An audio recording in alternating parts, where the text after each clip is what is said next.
Did a school in Westcliff-on-Sea ban English flags and team shirts ahead of the World Cup in Russia? No, that's not true. The school doesn't exist and the story was made up by a satire website.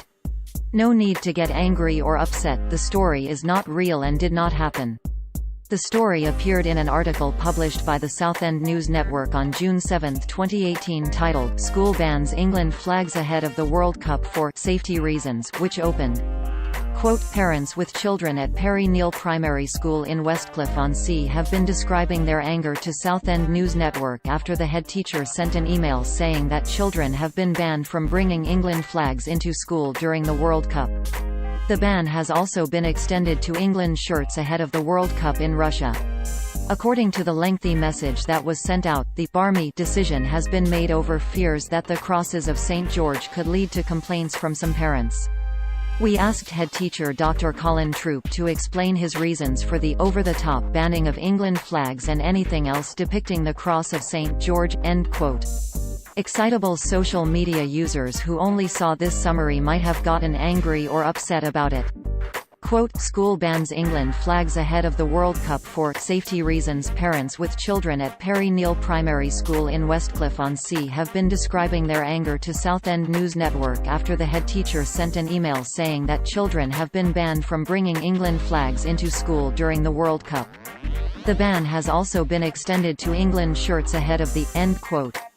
But there is no Perry Neal Primary School in Westcliff-on-Sea. The closest thing we could find was a trucking company in Southend that has somebody by the name Perry Neal listed as a director.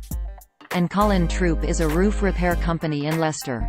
The Southend News Network is a satirical site pretending to be a news organisation by the English coast in Southend.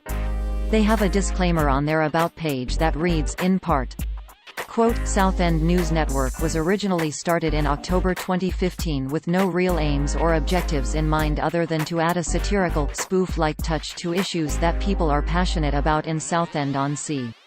Above all else, SNN is all about having the occasional dig at the powers that be, as well as slightly bigger and more frequent dig at certain elements of local media." End quote. Several of their stories have been mistaken for real news in the past and the site was recognized by the local authorities as an official news outlet. We wrote about southernnewsnetwork.net before, here are our most recent articles that mention the site. Fake news, man did not die after being overcome by smell of scented soaps in Lush. Fake news, thousands did not protest on the streets after arrest of Tony Robinson.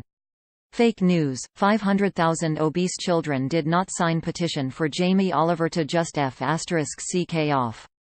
Fake news, royal wedding not cancelled, Meghan Markle not deported. Fake news, EU did not force ice cream vans to replace chimes with recorded diabetes warning.